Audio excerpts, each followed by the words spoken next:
In this video, I'm going to show you my process on how I mix a ballad. But before we get started, my name is Ed, you're watching Stokes Sounds, and if you like this video, please make sure that you hit the like button, subscribe and leave a comment, and if you want to support the channel, head over to our website, stokessounds.com. Now let's dive in. So I've got a track here, it's by an artist called Olivia Nicole, and it's a cover of Billie Eilish's new song, Birds of a Feather. Now, what she did was she just kind of made it her own version and started with a piano and then just did her own vocal style approach along with some background vocals. So if we actually just have a listen to the song itself so we can hear what we're dealing with. Baby, birds of a feather, we should stick together right now. I said I never think I wasn't better alone. Can change the weather, might not be forever, but if it's forever, it's even better. And I don't know what I'm crying for. So you get the vibe, it's, you know, an acoustic style, very, very simple, and it's just kind of all about that intimate vocal and just that piano. So if we go from the top of the session, you'll see I've got a stem folder, and that's just so at the end, when stems are requested, I can do it on final delivery. And then underneath I have the mix bus, and that is just the Pro Tools output 1 and 2 master bus, and I'm just using that as my mix bus. So everything in this session is leading to the mix bus for final print. You can see below it, I've got the instrumental bus. In this case, I've just got a piano, so the piano is just being routed to the instrumental bus, and the all instrument effects. So if I've had guitars in this case, or if I had, you know, violins or strings, they would all go to the all instrument effects, and then that would then get sent to the instrumental. Again, it just makes it easier for when I do stems, or if I mute the vocals, I've still got reverbs going on the instrumental if they were on the instruments and not on the vocals. So it just gives me a little bit more control, you know, if I need it. And then underneath I've got the all vocals, and this is where my leads, my backgrounds, my ad libs, they're all going to the all vocal bus, and then I have the all vocal effects bus going to the all vocals as well. Again, for stem reasons, it makes everything easier. And in this case, I also tried a Jesse Rayansa approach. I can't take credit for the way he's done this, but the effects run idea is what I've done. So I just have one effects run from the lead vocal, and that gets sent to like multiple reverbs and multiple delays, and then I just bring up them on the return. So it just means I can kind of create a cascade of different kind of reverbs, different delays, and blend them together and come up with new different ideas and concepts when I'm mixing. Instead of thinking, right, I need a plate reverb and I need a hall, it's already there laid out. I've got chambers, plates, halls, rooms, and I can blend them all together to kind of create my own unique reverb. So shout out Jesse Rayansa for coming up with that idea. It's a bit of a game changer, so definitely try that out. And then again, all of the reverbs and delays are going to 2 separate auxiliary buses, and again, this is just giving me more control. So all of my vocal reverbs are going to the verb bus, and that verb bus is going to the all vocal effects, and the same for the delays. So I'm kind of subgrouping them. It sounds a little bit complicated, but it's not, but it just allows me to have more control. So if someone says, you know, can you just bring the reverb down, instead of going to all the separate reverbs and bring them down, I can just bring them down on the all reverb bus. And likewise for the delays, I can do the same thing, all delay bus, just bring it down if need be, or bring them up. So again, it's just giving me more control, which I like. I got a bit of OCD on that sense, so it works out perfectly to be able to do that. So if we take a look at what it is we've got going on, if we start with the main piano in the song.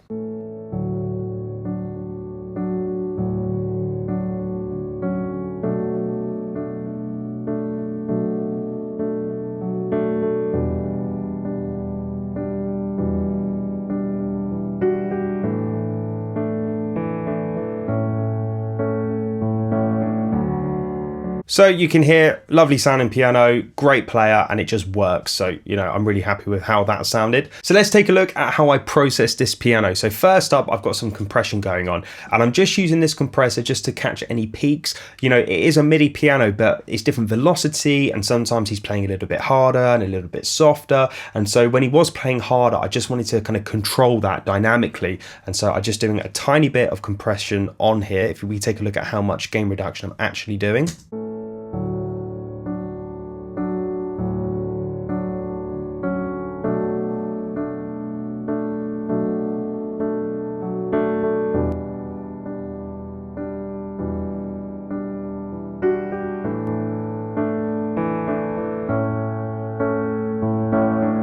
So it is bringing up the level a little bit, but don't let that trick you. It is just controlling the dynamic of the piano, and I like to do that first before I do anything else, just to kind of control the performance. That's how I hear it in my head. I'm controlling the performance, and then I go and process. So that's doing that thing. And then I go into some EQ, and this EQ is just kind of taking out frequencies that I don't like, anything that was bothering me in the mix as well. So if we have a listen to what this EQ is doing.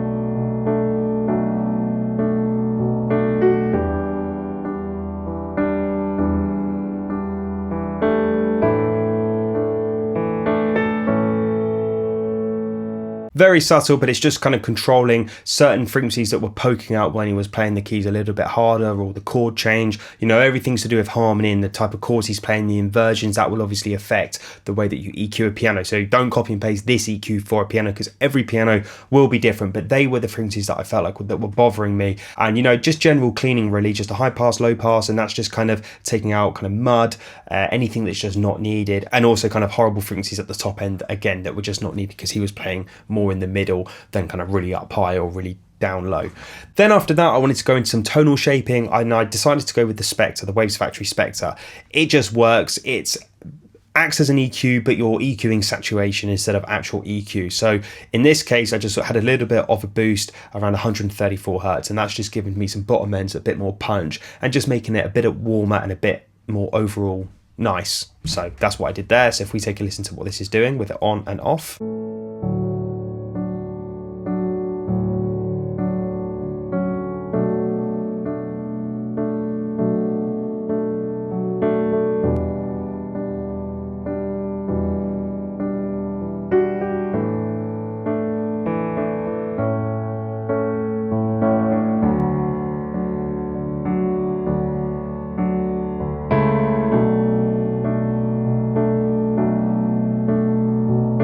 Makes the piano sound a bit more full to me, and I like that, so I went with it. And then after that, I go into some more compression, and this compressor I'm just using for its tone, and again a little bit more control because I've boosted some frequencies, taken some frequencies away, I've kind of reshaped the sound. Now I want to control the sound that I've reshaped. So in this case, I'm just using the Slate VMR FG401 compressor, and it's very, very subtle, probably doing max 2 dB, but let's take a listen, see what it's doing. And again, I will keep it on, and then I'll bypass it and we'll hear the difference.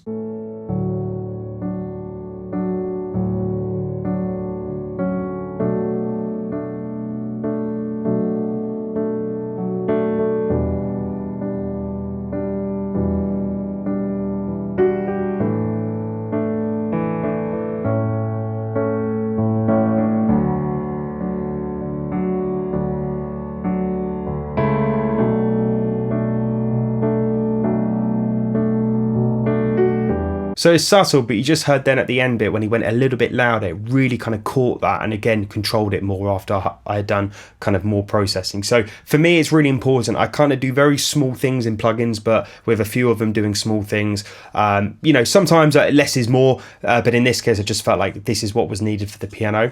And then I go into some more EQ, and this EQ is more kind of tonal shaping, tonal balancing the way that the piano sounds. And I would have done this towards more of the end of the mix when I was mixing it with the vocal, because again, it's push and pull all the time, and I felt like the vocal was kind of living up in this frequency here, and the piano was kind of fighting it a little bit, so I wanted to kind of bring that down a little bit. So if we have a listen to what this is doing with it on and then with it off, you'll hear how it's changing the piano.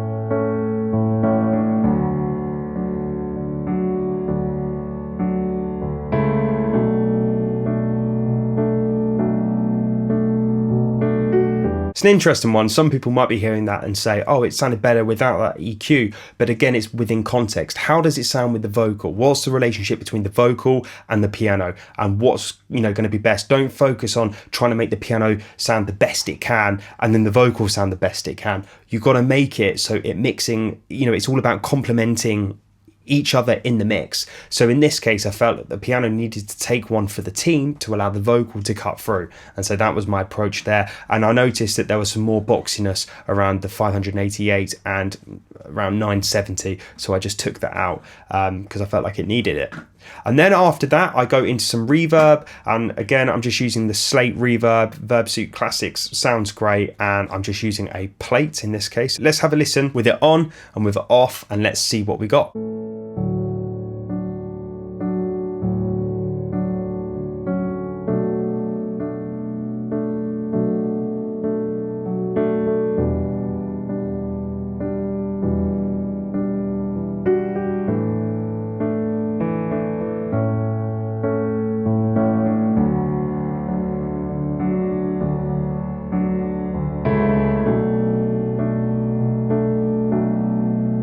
And as you saw there, I pushed more reverb into it, and that was just creating a bigger space. And I just wanted to have a little bit of extra space. And so that's why, I've got it on around 17%. So again, not much, but again, small little details make the big difference.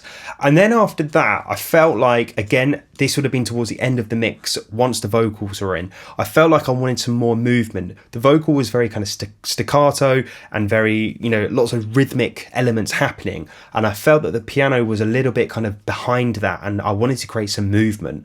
And in a way, this is kind of a production point of view, I guess, but I just felt, it's about feel. And I felt that the piano was going to feel better with a bit of delay on it. And, it's a small little trick some people do to kind of create wider pianos and, again, have a little bit of momentum to them. So I've just got a very subtle 1/8 note delay studio tape setting on the Echo Boy, and that's just playing with the piano. So let's have a listen again with it on and with it off, and I'll, increase the mix as well so you can really hear what that's doing to the piano.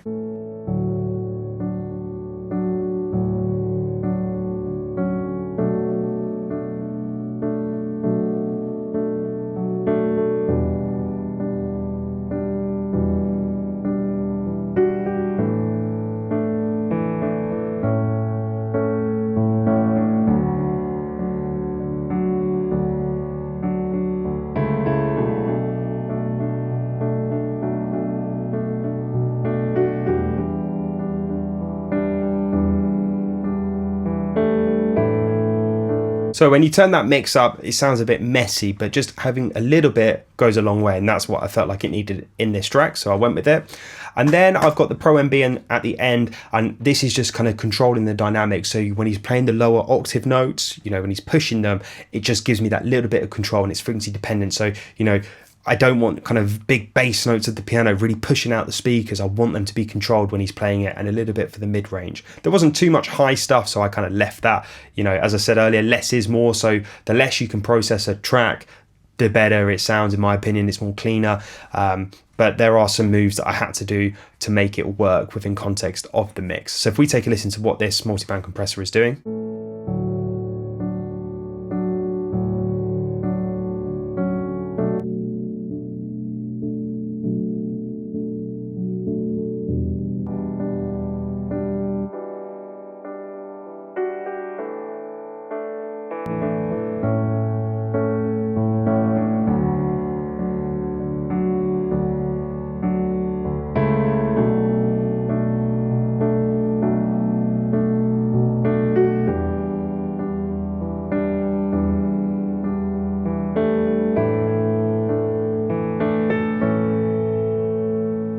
To me, it's just tightening up that piano, and it's not taking the life out of it with loads of compression. It's just, again, frequency dependent compression, and it's just doing it very, very subtly, as you saw there, like max 1 dB on either band, just tucking it in, making it feel nice and musical.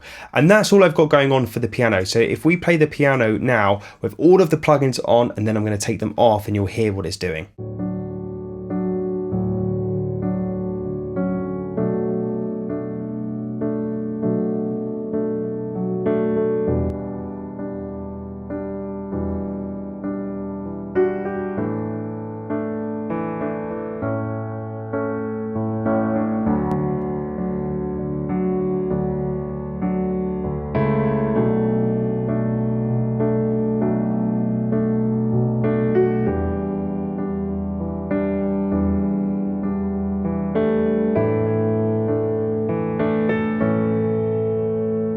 That makes a big difference, and as you can hear, it really does. You know, it sounds a lot fuller, it sounds just a lot cleaner and a lot nicer with all of the plugins on than without them. So, you know, that's my processing. Again, it will change from song to song, but that's just what I felt at the time, how I felt that this piano needed within context of the vocals and just the overall sound together. Now, let's take a look at how I approached the vocal mixing on this track. So, first of all, let's just have a listen to the vocals in solo with all of the processing on. I want you to stay till I'm in the grave, till I rot away, dead and buried, till I'm in the casket you carry. So that's the vocal sound. Sounds really nice. You know, it's recorded well. It sounds very even, which is what I want to go for. So let's talk about my actual approach on how I, you know, look at a lead vocal. So first of all, whenever I get a lead vocal in, whether I've recorded it or whether someone else has, I always deep breath, look for clicks, look for kind of weird things that are happening, and, you know, making sure everything is fixed first before I even do any processing. I always say to people that fixing problems is mixing. You know, you can really get a big bulk of a mix sounding great by just not really doing much but fixing issues within the mix. I always find when I'm getting vocals sent, 9 times out of 10, there's definitely going to be a click somewhere, there's going to be a pop, there's going to be plosives. And once I go through with iZotope RX and manual kind of editing as well, it's unbelievable. You know, if I kept their kind of settings on that they had on their rough mix and just had the clean vocal instead of their old vocal, it's amazing what difference it does. So just by cleaning the vocal and really spending time deep breathing and thinking about what sounds natural, what doesn't, really does go a long way, more so than, you know, putting a lot of plugins on. So the first thing, you can see that the waveforms are quite big, and that's just because in Pro Tools I've zoomed them in. But if we actually have a look at how the recording level was, very good level, and you can see all of these cuts here where the vocals are, and this is me doing clip gain to make everything kind of even and smooth before I put the plugins on. Now, clip gain in Pro Tools is pre kind of the plugins, so, you know, if I boost the gain here, it's going to affect anything that goes on the compression or, you know, de-essing or any plugin that's on the inserts. It's going to affect that. So, you know, you have to think of it, are you going to do it after the plugins or before the plugins, and the reasons why. Now, for me, I want to do all of my clip gain leveling before the plugins, so I get a nice smooth input level going into the plugin, so nothing just jumps out. So this vocal was tracked with a compressor, but I felt like there were still places where it could just be tightened up. And so as you can see, I've gone through and I've manually gone through everything to make sure that they're all kind of similar, you know, and even, and also use your ears as well, because sometimes a waveform can look big but it actually not be, you know, that big. They could have stood back or stood forward, so you've got to think about that as well. Then after that, I then go into clip gain. So if we have a look at my clip gain line, I am doing a lot of clip gain automation. You can see here that there's a breath, which I've taken down. That one was actually a T, so I was doing T's and S's and breaths. We got more here. Till I'm in the grave, till I rot away, dead and buried, till I'm in the casket you carry. If you go, I'm going too, 'cause it was always you. You can see the level of detail that I'm going in to really kind of clean up the vocal. And, you know, plugins are great, but I always trust my ears, and I always trust kind of manual movements on audio to really, you know, get what I want to achieve. And I also do automatic stuff, like I have got a de-esser on the lead vocal as well. But, you know, sometimes by cleaning up manually and then applying the plugins and then doing more cleaning up after the plugins is what is going to get you kind of a really nice vocal sound. So once I've gone through and clipped gains all of the audio to make it level, and I've done manual clip gain rides on, you know, S's, T's and certain breaths that I felt like was causing a problem, I then go into the plugins. Now, the first plugin I've got going on is a de-esser, and this de-esser is just catching any S's that I felt like I'd manually missed, or just felt that I wanted to kind of smooth out across the whole, you know, audio file, in this case the vocal. So if we have a listen to what this plugin is doing, and I'll hit the side chain on here so you can actually hear the frequency that I'm taking out as well. And I don't know what I'm crying for.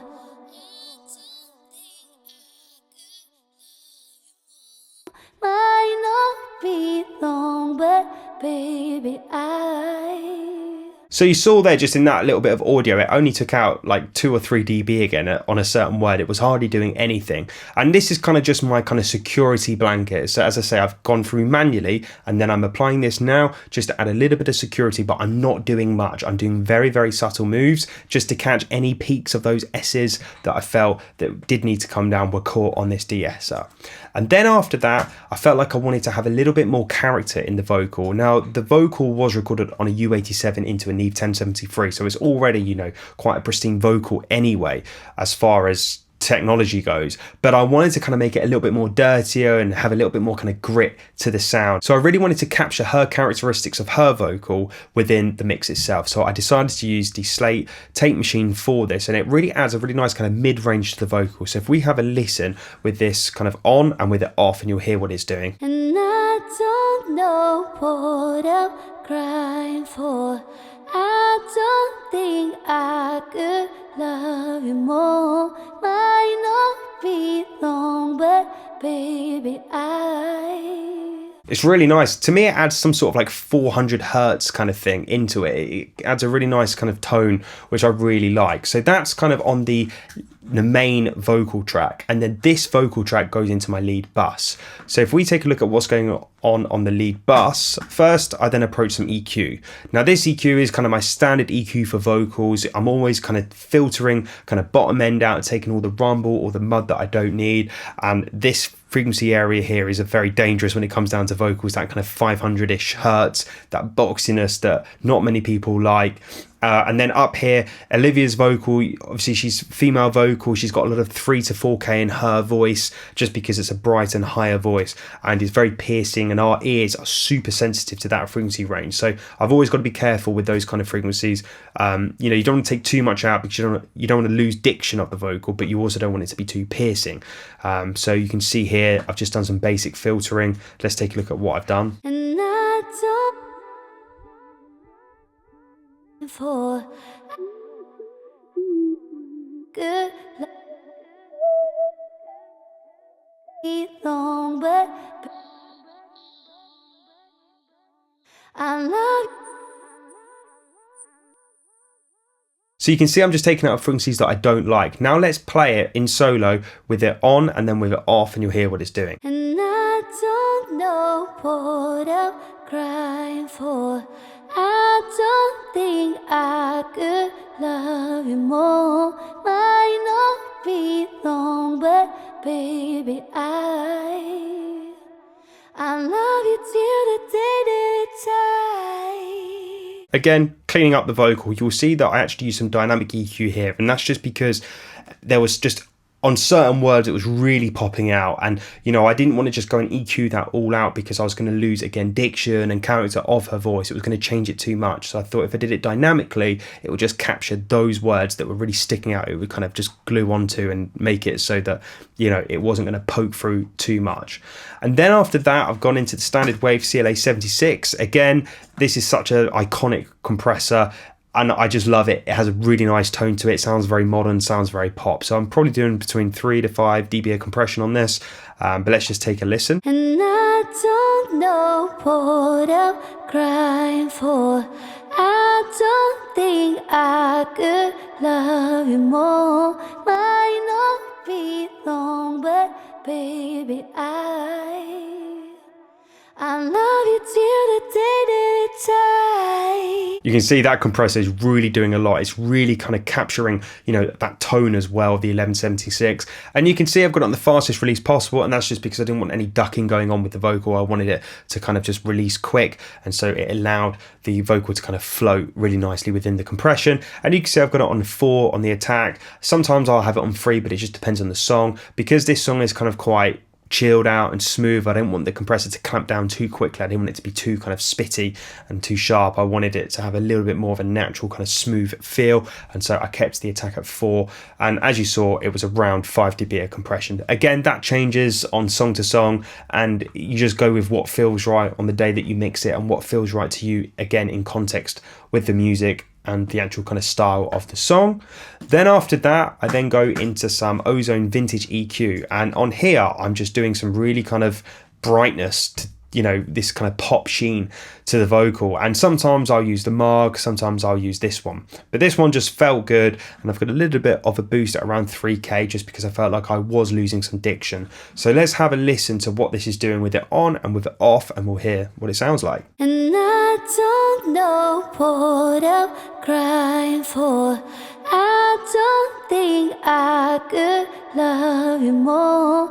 Might not be long, but baby, I love you till the day that I die. To me, that plugin is really, really good at that. It doesn't sound, really harsh. It just has a really nice smooth top end, a bit like a Pultic EQ would. But I just went with the Ozone Vintage EQ. It sounded nice to me, so I went with it.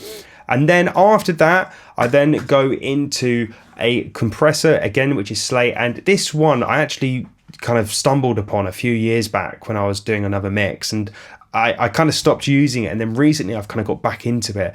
I don't do a whole lot with this at all. I just put it on. It's factory default. There's nothing going on, but it just has a really nice mid-range to it. It makes the vocal not sound muddy. You saw in the first EQ, I was taking a lot of mid-range out. And then by adding this after, later on in the vocal chain, it kind of brings it all back, but in a nice way, not in a boxy way. I don't really know what it does. I don't know the scientific, technical aspects of this plugin, but it just sounds great with it on. So let's have a listen with this on, and then I'll turn it off and you'll hear what it's doing. And I don't know what I'm crying for. I don't think I could love you more. Might not be long, but baby, I love you till the day that I die. Very subtle, but it makes a difference to me, so I use it. And then after all of that processing, I needed some more de-essing because, I was adding compression, I was adding, boosting frequencies on the high end with an EQ. So all of that sort of stuff was adding more kind of S's and the pronunciation of the T's and the words and all of that sort of stuff. It was becoming a little bit too much for my ears. So again, I'm just using the standard default on this Waves de-esser, and let's hear what it's doing. And I don't know what I'm crying for.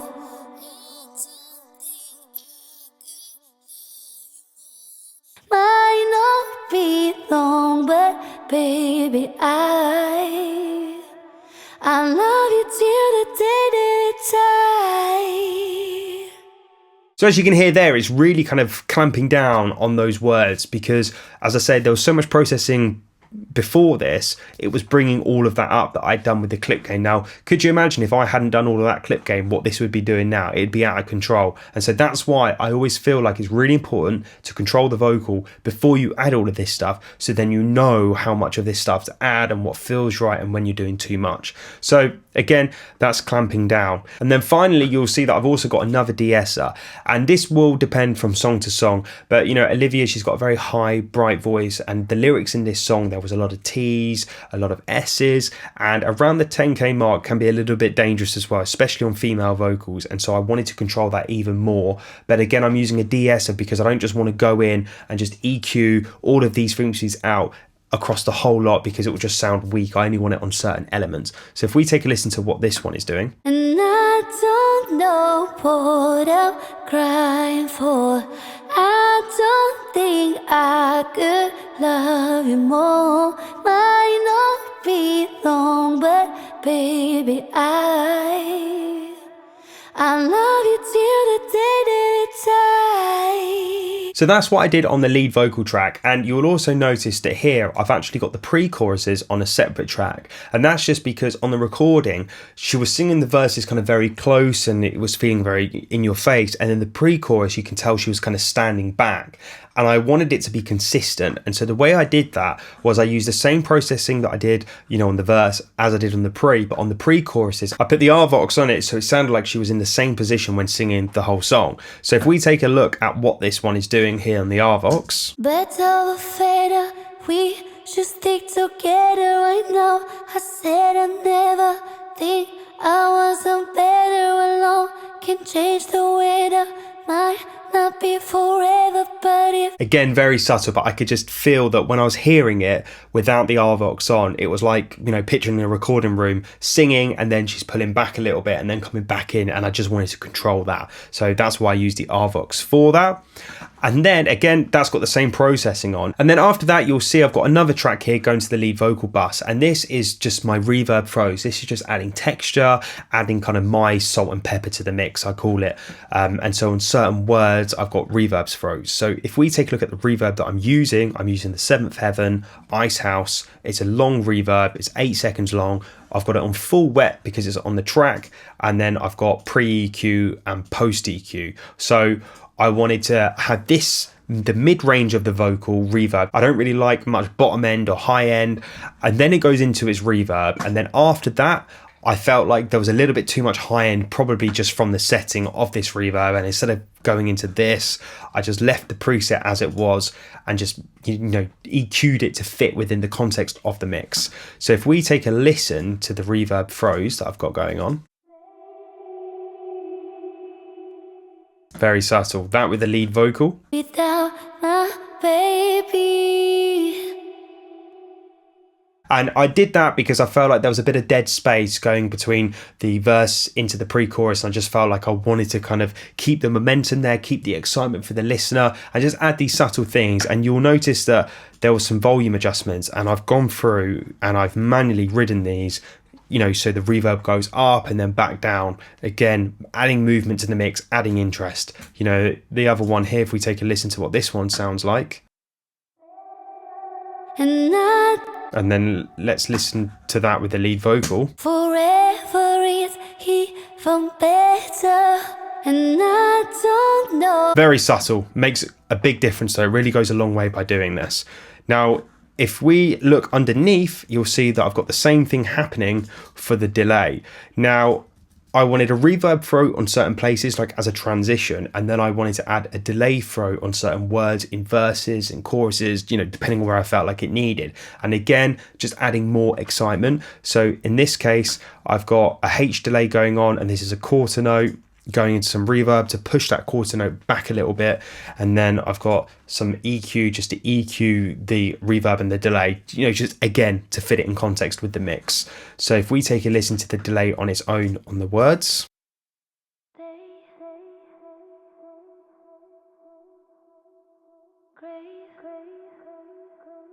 So it's just a ping pong delay. So if we listen to that with a lead vocal. I want you to stay till I'm in the grave.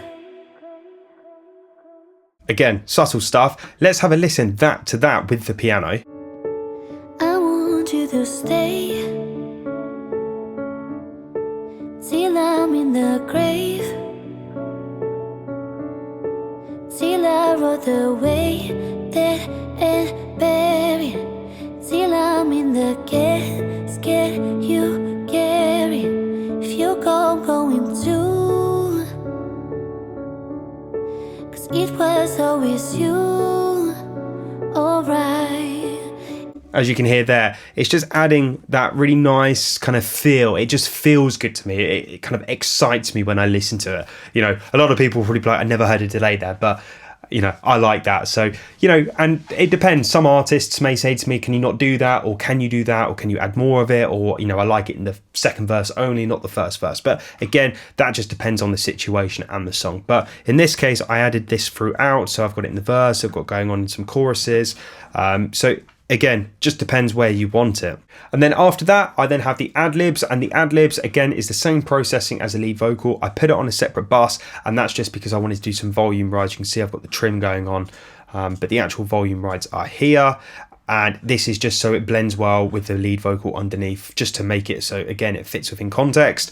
And I did these rides, and then I used the trim automation, which is like another automation on top of the automation that I've already done, just to bring it down ever so slightly, because I felt like it was a little bit too much. But that's got exactly the same processing on as the lead vocal, not much difference happening there. However, I do have reverb throws going on it as well, to create texture and feel. So if you have a listen to the ad-lib track along with the reverb throw, you'll hear this. Goodbye. Ooh.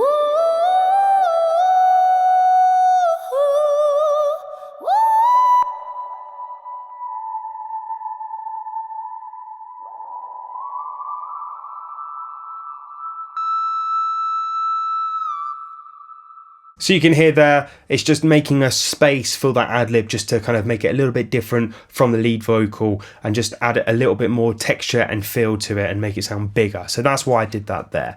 Now, if we take a look at the lead vocal effects, as I said earlier, shout out Jesse Ray Ernster for this technique, but I've got one send, which is the effects run, which is sent Unity. Now, I have all of my effects and sends and everything all coming down to the bottom. So you can see here, I've got choruses, micro shifts, reverbs, different delays all set up, and they're going to verbs and delays, and they're being fed back through the all vocal effects. The all vocal effects is going to the vocal bus.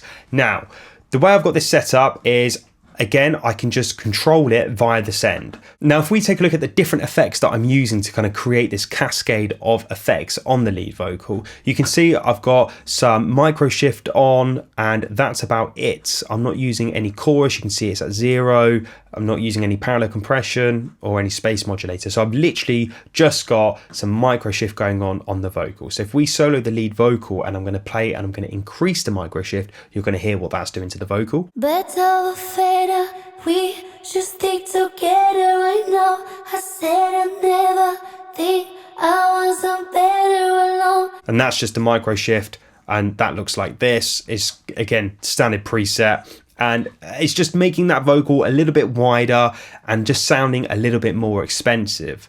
Then after that, I'm going down to my reverbs, and I can see the reverbs, I've got some non-lin reverb, which is the RMX 16 by UAD. Again, this is just kind of creating some vocal ambience. I felt like the ambience in the room that the vocal was recorded in was a little bit kind of dry, it was a bit dead, there wasn't really much going on, and I wanted it to feel a bit natural, so I'm using some non-lin reverb. So if we take a listen with the lead vocal and I increase this reverb, you'll hear what this reverb is doing. Better fader, we should stick together right now. I said I never think I wasn't better alone. So again, I've got it going on subtle, not too much going on, just again putting that vocal with a bit of ambience.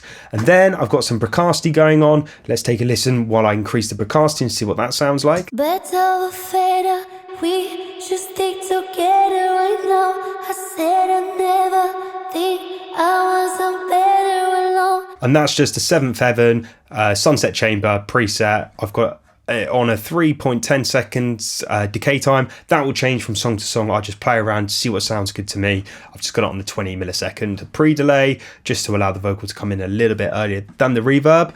And that's all I've got going on there. And then it looks like I'm using a plate as well. So I've got a blend of a plate. Let's take a listen to what the plate sounds like. Better fader, we should stick together right now. I said I never think I wasn't better alone. It has a really nice tone to it, and that's why it's nice to use a plate. Again, I'm just using the Arva Plate 1 preset, and I'm just EQing as well. And I was EQing the others as well, again, just to fit it in context of the mix itself. I don't really want much low end or high end in the reverb, so that's why I've done that. Then I decided that that was enough. Different, play around with different reverbs, see what works for you. But in this case, a plate, bracasti, and a non-lin reverb all blended together to create the vocal sound, which was really nice. And then I've got some delays going on. And the delays that I'm using, I've got multiple ping pong, dual delays, eighths, quarters. So let's just have a look at what I'm using. If we start with a slap delay, it looks like I'm not using the slap delay at all. You can see it's on negative nothing, nothing's happening. And then I've got an 8th note delay happening across the whole track. That's just a H delay. It's on 1/8 dotted. So if we increase that, and you can really hear what that delay is doing in the track. Better fader, we should stick together right now. I said I never think I wasn't better alone. So you can see it's just adding a bit of movement. It's a bit like a train. It's just kind of adding this momentum to the song. And then it looks like I decided not to use any quarter note delay in this or any half note delay. And that's because I did this early on, and then I decided to cut the audio track instead and drag it down. And they were half notes, quarter notes and ping pongs, so I decided I didn't need it in that case on the return. I just did it on the track itself. And that's just, again, a workflow thing, whatever works for you. There's multiple ways of doing it. Do it how you like it. And then I've got a dual vocal delay going on, which is basically a 1/8 on one side and a 1/8 dotted on the other. Again, adding movement, adding feel. So let's just take a listen to what this is doing. And it looks like I've only got it on in the pre-choruses and choruses. So if we just increase it, you'll hear, what that's doing. Better or fader, we should stick together right now. I said I never think I wasn't better alone. Can change the way. Again, really nice, just taste. Sounds good to me, so I went with it. And then after that, I've then got a ping pong, and again, it looks like it's automated in certain things. So I've got it going on in the chorus here. So if we take a listen and increase the ping pong. Forever is even better, and I don't know what I'm crying for. I don't think I could love you more. Again, it sounds crazy. It sounds like there's like a swimming pool of just effects going on, but you don't necessarily hear this throughout the whole track. It's more of a feel thing, and you just have to play around, automate it in certain places depending on your taste and what you like. And you got to make sure that it doesn't muddy the mix up or you're doing too much, so that's why I'm automating it. It's not happening everywhere, it's just happening in certain places. And then the wild reverb, which is just a really long reverb, I decided not to use, and that's because I'm using the reverb that I put on here as a separate kind of delay throw but of reverb, so a reverb throw instead. And then after that, all of these effects are going to the verb bus and the delay bus, as I mentioned earlier, so I can mute the verbs and I can mute the delays. So if we have a listen to, let's go from the pre-chorus and let's mute the reverb and the delays and see what it's doing. Better or fader, we should stick together right now. I said I never think I wasn't better alone. Can change the weather, might not be forever, but if it's forever, it's even better. And I don't know what I'm crying for. I don't think I could love you more. Might not be long, but I felt like all of the reverbs were causing a little bit too much mud, so I EQ'd all the reverbs as one as well. Again, extra kind of details that I was doing. So you heard there that when I do mute the reverb and then mute the delays, it really does change the overall feel and kind of experience of the song. So that's why I've got that there. And then after that, we've got the background vocals. The background vocals has very similar processing to the lead vocals as far as kind of the plugins that I'm using, but I did want to kind of separate them a little bit more to the lead vocal, and it's just a double harmony, third above, left, right, and I decided to put the RMX 16 by UAD Nunlin reverb again, with no pre-delay, so it's just literally feels like it's in its own place. So if we have a listen to the harmonies itself. let's overfit it. We should stick together right now. I said I never think I wasn't better alone. I can change the weather, might not be forever, but if Very subtle. I felt like it just needed to have that separate space, so I decided to add a reverb on the actual track itself. And again, similar plugins that I'm using some Pro Q3, again just cleaning out kind of all the mud. I'm doing a little bit more EQ and filtering out a little bit more low end just because it's not needed. The lead vocal is there, you've got the piano, there was no need to have all of those vocals up, there together. So if we just have a listen with the plugins off, and then let's go through each individual one, turning it on and then off, and you'll hear what it's doing. let's overfit it. We should stick together right now. I said I never think I wasn't better alone.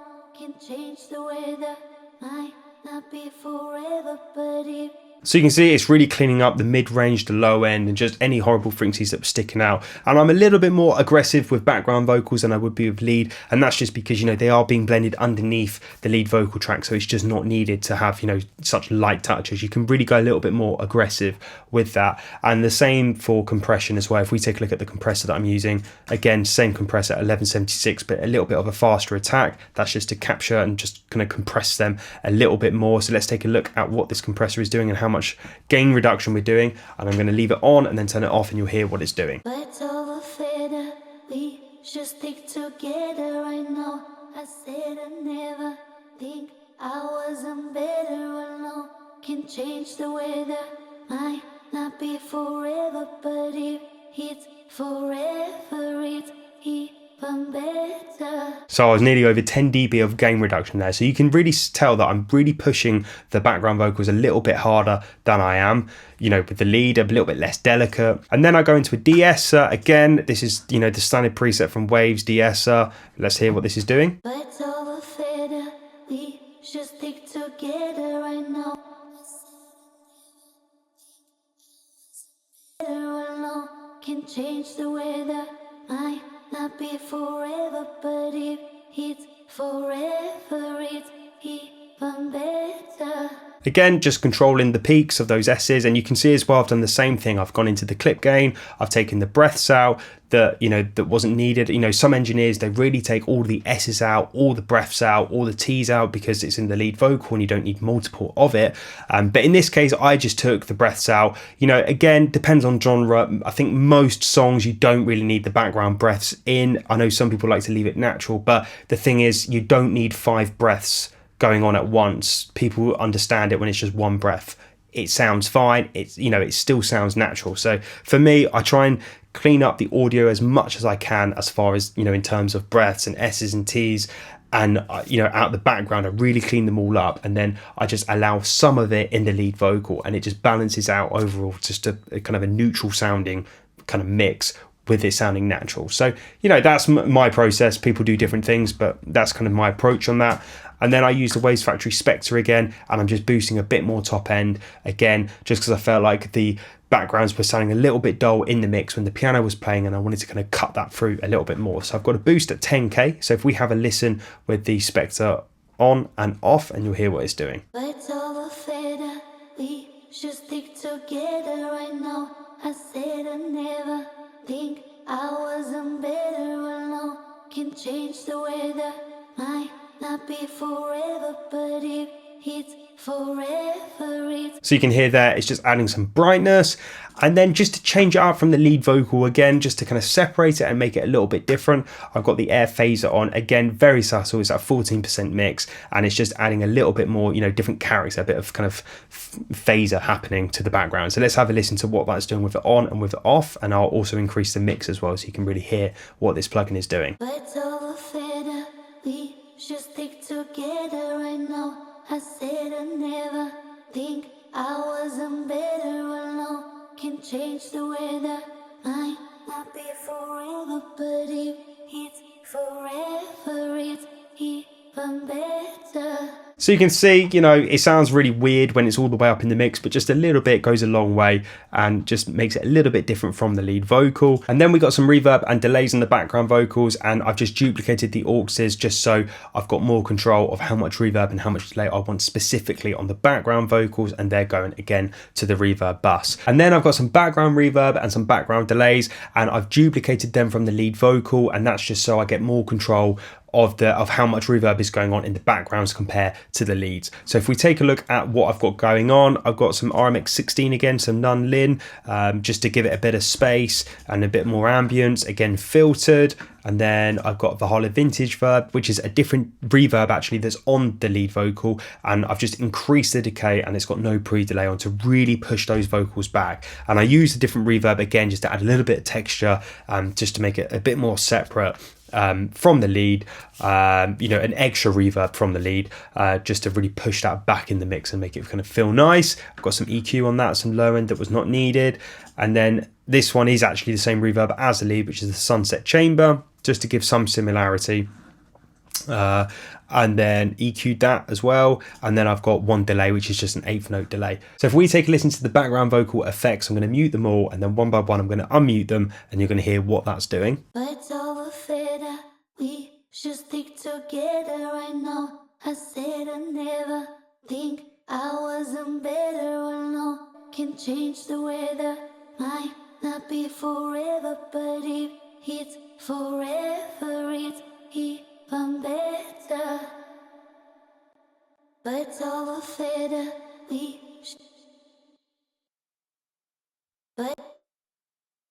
birds of a feather, we should stick together right now. I said I never think I wasn't better alone. Can change the weather, might not be forever, but if it's forever, it's even even better.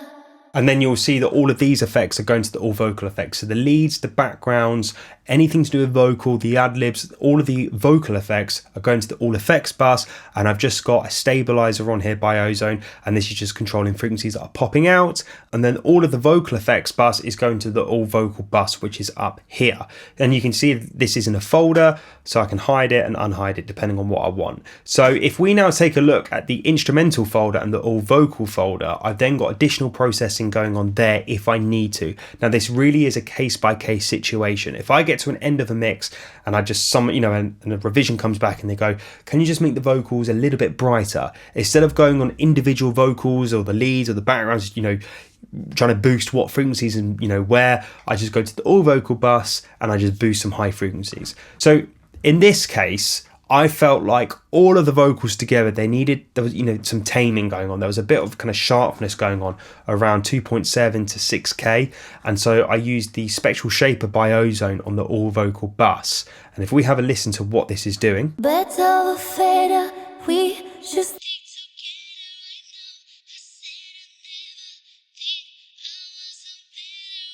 together right now. Can change the weather, might not be forever, but if it's forever, it's even better. So very, very subtle stuff. I just felt like it was poking out just a little bit too much in that area. And that, again, is something I would have got towards the end of the mix when I was listening to kind of the final mix down. I'd be like, it's a little bit too sharp in that area. And so I would have pulled out this plugin just to do that for me. And again, I'm hardly doing anything, maybe half a dB, 1 dB max. And then after that, I did feel like I just wanted all of the vocals just to have a bit of brightness to them, a bit of kind of top air to them. And I decided to use the black box. It's got a really nice air part to the plugin, and I've got it in parallel, and I've just blended the mix in around 37%, but I'm going to play it now. I'm going to increase the mix, and then I'm going to bypass it and unbypass it, and you're going to hear what this is doing to all of the vocals as one. Better or fader, we should stick together right now. I said I never think I wasn't better alone. Can change the weather, might not be forever, but if it's forever, it's even better. Just adding some really nice smooth high, and that was at 100%. Usually I have it around kind of between 30 and 40. I had it at 37. So, again, I'm just doing very, very subtle changes, and I just felt like I wanted that top air, and it kind of gives you that pop gloss. Then after that, and this would have been probably a revision or, the last thing I would have done. And there was some frequencies that were just popping out. And again, I did it in dynamic because it was only on certain words. So if we take a listen with this on, and let's listen to the individual frequency bands and let's see what it is I'm actually doing. Better or fader, I said I can change, might not be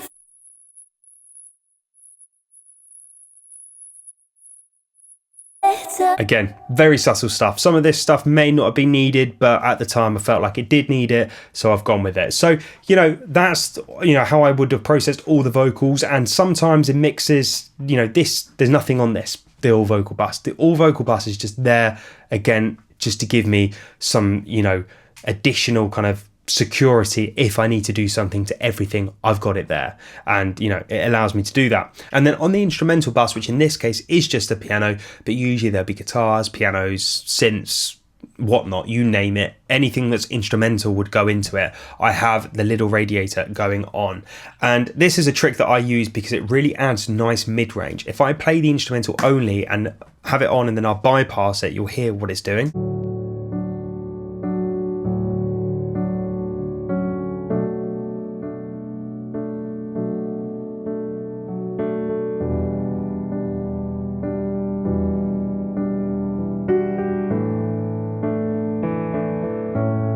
It makes a huge difference. And I approach this, I should have said this earlier, but when I'm mixing, I'll put this on at the start of the instrumental bus when I'm mixing. So I'll mix all of the instruments into this plugin. I won't just put this on at the end because it's too much of a dramatic shift between with it, you know, on and off. But for me, it really adds nice kind of warmth, kind of mid-range tone to the instruments. And I feel like with pianos, synths, guitars, even drums, it just makes everything kind of sound nicer. So I tend to put this on at the instrumental bus at the start of the mix, and I'll mix it through it. Now, both of these, the instrumental and the all vocal buses, they all go to my mix bus, which is Pro Tools output 1 and 2. Mono left and right here, as you can see. And again, I've got plugins going on here, and I will top down mix. So I will start with these plugins on, especially the first few, and then the EQ that I get into later, I will adjust a little bit depending if I need to or if I don't. So if we take a look at what I've got going on the mix bus, first up, I've got a new plugin that I've been using lately, which is Mixhead, and I'm using the Serpent's presets. So hopefully my mixes sound like his. I would love them to, but let me know in the comments. And I'm just using his preset and I'm just mixing into it. So if we just bypass all of the plugins and let's just see what it's doing with it on and off. Better fader, we should stick together right now. I said I never think I wasn't better alone. Can change the weather, might not be forever, but if it's forever, it's even better. Not doing too much, just adding a little bit of saturation to the overall mix itself. And as I say, I mix into this, so I'm not changing this at the end. It is what it is. It's like my mixing desk, and it's a new plugin, and I've been trying it, and I like it, so I'm using it. Then I go into some EQ, and here I'm just doing a smiley face standard EQ, a bit of 100 and a bit of 16k and a high pass at 22 hertz just to control any low frequencies. And this is adding a really nice, you know, top and low end to the mix. So let's have a listen with this on and then with it off, and you'll hear what it's doing. Better fader, we should stick together right now. I said I never think I wasn't better alone. Can change the weather, might not be forever, but if it's forever, it's even better. Sounds really nice to me, so I'm using it. And then I've got the VBC Rack by Slate, and I'm using a preset, which is the O1 glue, but I am changing some of the settings. I changed the attack and release time depending on the song. In this instance, I felt like an automatic release was good, and, you know, a medium attack. It just felt good to me, so I went with it. And then here, I increased the release to make it faster, and the attack as well. Again, it's just pull and pull. What feels good to you, what feels right is what I did. So if we have a listen with this plugin on and off, you'll hear what it's doing. Better fader, we should stick together right now. I said I never think I wasn't better alone. Can change the weather, might not be forever, but if it's forever, it's even better. You can see I'm literally doing 1 dB of compression. This is really, really subtle stuff. I'm just gluing it ever so slightly together. And then I've got an input 3 here. I'm not sure why, but I did. Maybe I tried something and didn't like it. And then I've got the Brainworks V3 going on. I'm just getting some stereo widening 120%, so just 20% of widening. And then I just filtered out some EQ parts that I just felt like were a bit muddy to me. So if we have a listen to what that is. Better fader, we I never think I wasn't better alone. Can change the weather, might not be forever, but So again, subtle moves. It's, you know, mid-side. I'm just doing it on the mono section. It works. It felt good.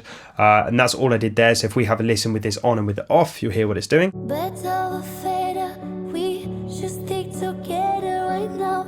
I said I never think I wasn't better alone. Can change the weather, might not be forever, but if it's forever, it's even better. Sounds good to me. And then I just went in some more saturation. I love lots of saturation. I don't use much compression on the mix bus. I tend to do saturation, which is a form of compression, but it's a little bit more kind of less kind of sucking the life out of things, more adding to it.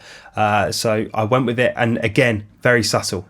I'm adding 17% of saturation in this. So if we have a listen with this on and off, you'll hear what it's doing. Better fader, we should stick together right now. I said I never think I wasn't better alone.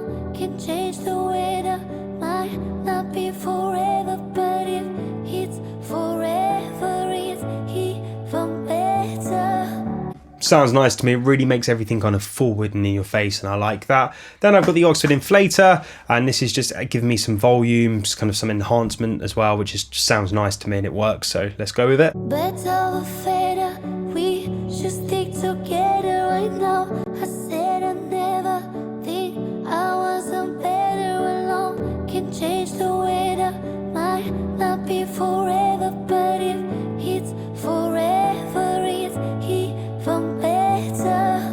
Sounds good to me. It makes everything louder, gives me more perceived loudness, which is what we all strive for. And then I've got my final limiter. I didn't use any clipping in this mix. Felt like it didn't need it. Usually I have a clipper and a limiter, but I felt like the Oxford Inflator was kind of doing that job.